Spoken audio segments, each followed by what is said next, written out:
Today on Deep Dive, we're going to be looking at Marvel Comics Fantastic Four, number 50. And now the exciting conclusion to the Galactus trilogy. Hello everyone, my name is Devin, also known as DH Artist, and welcome back to my Deep Dive series. Today we'll be continuing the adventures of Marvel's first family, the Fantastic Four. And if you missed my deep dive coverage of their other issues, I'll link to them in the video description below. With the excitement of the Fantastic Four finally joining the MCU, I thought it would be fitting to wrap up the exciting trilogy that debuted two of Marvel's iconic characters, Galactus and the Silver Surfer. This issue also features the first appearance of Wyatt Wingfoot, who will have plenty of importance in later issues. Now, in each of my videos, the conditions of my comics vary. Today's book is in good condition. It is showing its age with off-white pages, but it displays beautifully and features page after page of fantastic Kirby art. Now, if you're interested in learning more about the King of Comics himself, Jack Kirby, be sure to check out the Jack Kirby Museum here on YouTube. They've got hours of amazing content and information. I'll also leave a link to their website in the video description below. Even though this can be viewed on your phone or computer, try casting it onto your TV so you can really see the detail and quality of the book, because there's no better way to view comics than on the big screen. If you enjoy these types of videos and want to see more content like it, check out some of my other deep dives. I've covered issues like Submariner number 3, Superpowers number 1, Journey into Mystery number 87, The Atom number 2, and Wolverine number 88. For a complete list of my videos, you'll want to make sure to visit the organized playlists on my channel. And please don't forget to subscribe so you don't miss a single video. Fantastic Four number 50 was published in May of 1966. Editor-in-chief was Stan Lee. Cover artists were Jack Kirby, Joe Sinnott, Stan Goldberg, and Sam Rosen. The story, titled The Startling Saga of the Silver Surfer, was written by Stan Lee, penciled by Jack Kirby, inked by Joe Sinnott, colored by Stan Goldberg, and lettered by Sam Rosen. The book consists of 32 pages, with a cover price of 12 cents.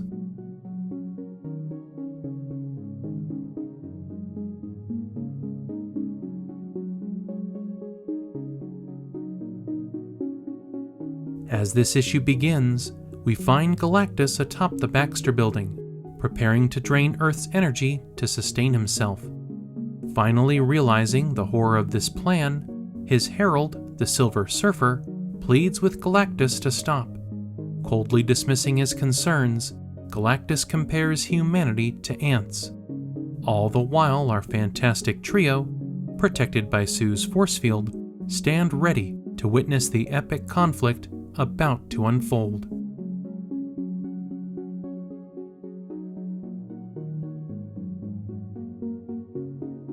As Ben, Reed, and Sue watch anxiously, the Surfer pleads with Galactus to spare Earth, arguing that humans are more than mere ants.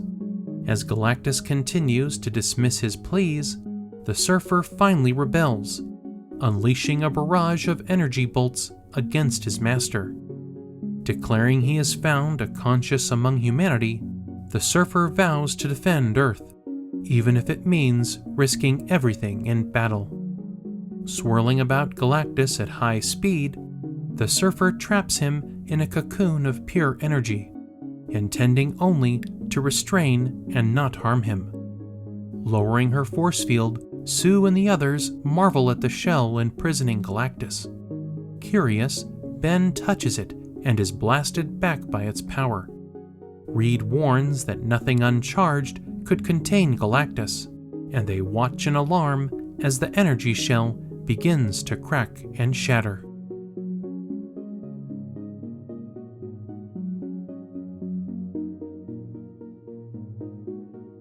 In a brilliant blast, Galactus shatters his energy prison, emerging in fury. As the Fantastic Four retreat, the Silver Surfer confronts him, renouncing his role as Herald, vowing to drive Galactus away from Earth no matter the cost. Calmly deflecting the Surfer's attacks with his Absorba Shield, Galactus declares that he has all eternity to reclaim him as his Herald, and he prepares to teach him a harsh lesson for daring to rebel.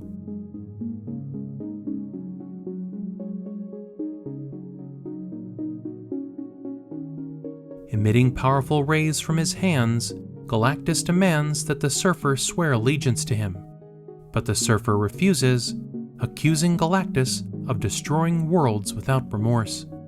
As the Watcher and Fantastic Four watch the melee, the Watcher explains that Galactus is beyond good and evil, acting more by cosmic necessity. Reed then asks the Watcher where he sent Johnny, and the Watcher reveals that the Human Torch is on a mission across the galaxies, a mission to retrieve the only weapon capable of stopping Galactus. And at that moment in an unnamed segment of infinite space, the Torch completes the most incredible journey of all time.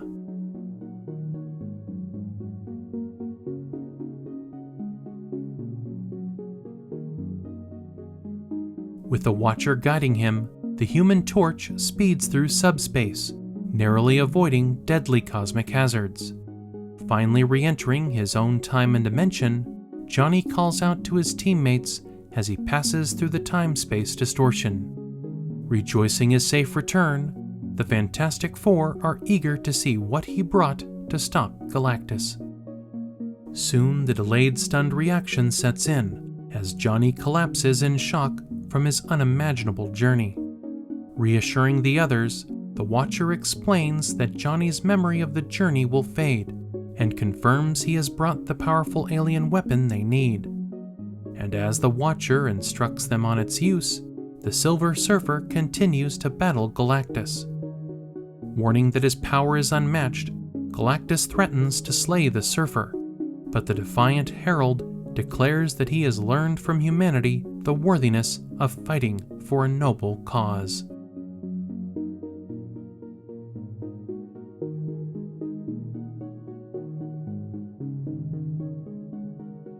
Turning his sights on the humans, Galactus attacks the city, hoping to force the Surfer to surrender. But when the Surfer refuses to yield, Galactus declares that he can wait no longer, making moves to kill his former Herald. Just then, Mr. Fantastic steps forward with the ultimate weapon in his outstretched hand, a device capable of destroying galaxies. Shocked that such power is in human hands, Galactus warns them of the danger. Furious, he blames the Watcher for giving such power to mere mortals, but the Watcher defends his choice, insisting that humanity deserves to protect its world.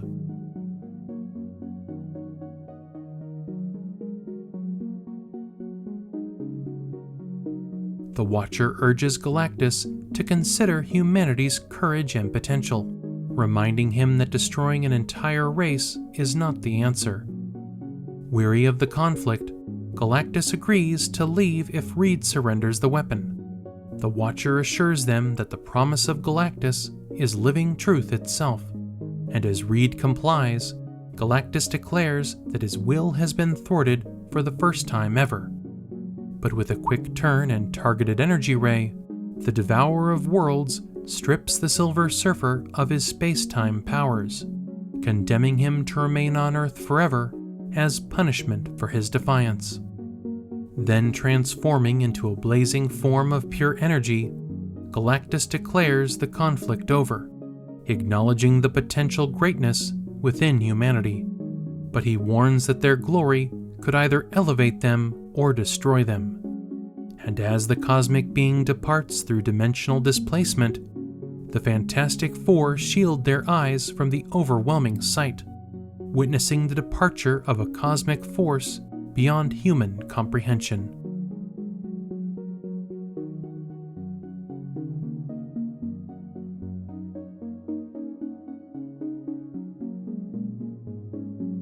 Then with a tremendous whoosh, Galactus and all traces of his presence vanish. With Earth saved, the Fantastic Four reflect on how close they came to annihilation. As Reed and Sue carry the exhausted Johnny inside, Ben and the Surfer are left on the rooftop, and it's clear there is respect and understanding between the two. Rushing past the others, Alicia arrives to check on everyone's safety. She then thanks the Surfer for turning against Galactus, saying she always sensed his nobility. As she speaks kindly to the Surfer, Ben watches silently, feeling insecure and heartbroken. Then, turning away and heading down the stairs, he reflects that he can't blame the Surfer and that Alicia would naturally prefer a noble, shiny figure over a rough, rocky brute like himself.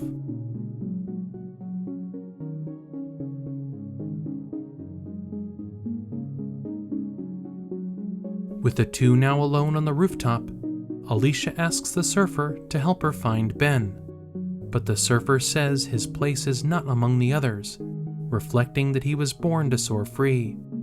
And even though he can no longer travel the stars, he mounts his board and launches into the sky to explore Earth.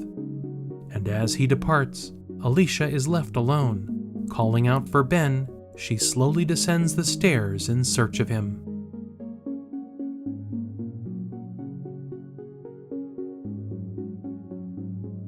Meanwhile, as the city calms and news reports credit the Fantastic Four with saving Earth, the public debates whether the Galactus crisis was real or a hoax. And elsewhere in the city, a mysterious, brooding man vows that the Fantastic Four's triumph will be short-lived. He believes their ultimate defeat will come not from cosmic threats, but from him, someone with purpose, method, and power to destroy them. Leaving that ominous character for the time being, let's journey across the river from Manhattan to a football team finishing practice at Metro College. The coach scolds star quarterback Whitey Mullins for skipping practice, reminding him that the team, not just his talent, matters most. Arrogant and dismissive, Whitey claims the team is nothing without him, and as he leaves, the coach confides to his wife that Whitey is right.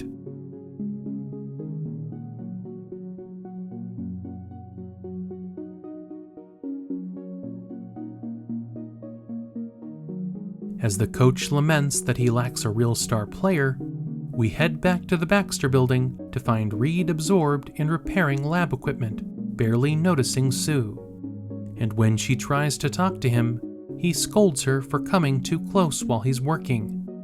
Upset, Sue reminds him they're married and accuses him of caring more about his lab than her. Reed apologizes, but Sue walks away, frustrated by his constant distractions.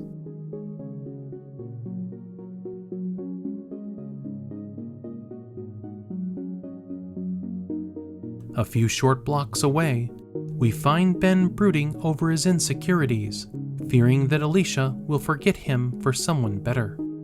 He accidentally startles a woman on the street, and she recoils in fear, confirming his worst feelings about how others see him. Ben laments that Alicia only cared for him because she couldn't see his monstrous form. Frustrated and self-loathing, he smashes a wall, resigned to the fact that he'll be the Thing forever.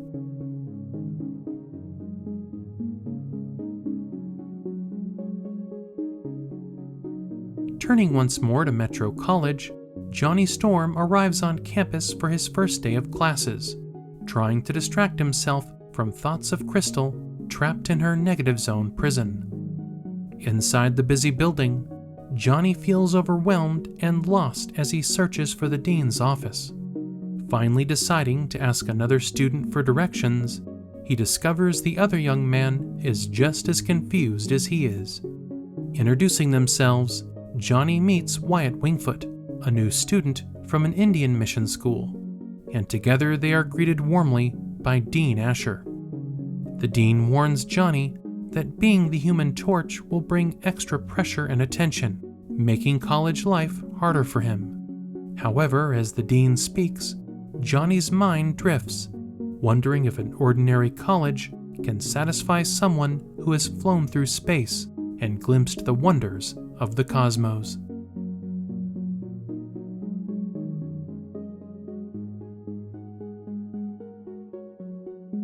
And with his mind further wandering, he wonders if he'll ever stop thinking about the dome imprisoning the Inhumans, especially Crystal, the girl he loves. And as Johnny thinks about those trapped inside, we see Crystal pleading with Black Bolt to help her reach Johnny, while her sister Medusa urges her to forget him and stay. Snapping out of his daydream, Johnny focuses just as the Dean finishes speaking. Relieved he wasn't caught for not paying attention, he and Wyatt head off to their dorm, each deep in thought, while unseen threats continue to grow. Some of the interesting advertising found within this issue is a half-page ad to order US government surplus. There's an ad to order a surprise package for 50 cents. There's another ad to order a pocket-size Hypno coin for $1. And in the Shop by Mail section, kids could order live seahorses and darling pet monkeys. I hope you enjoyed this deep dive. If there's a particular issue or comic you'd like me to flip, drop it down in the comments section and I'll see if I can add it to my pull box. If you enjoy these types of videos, please show your support by subscribing to my channel. As always, please consider liking and feel free to share this video. And until next time, deep divers, thanks for watching.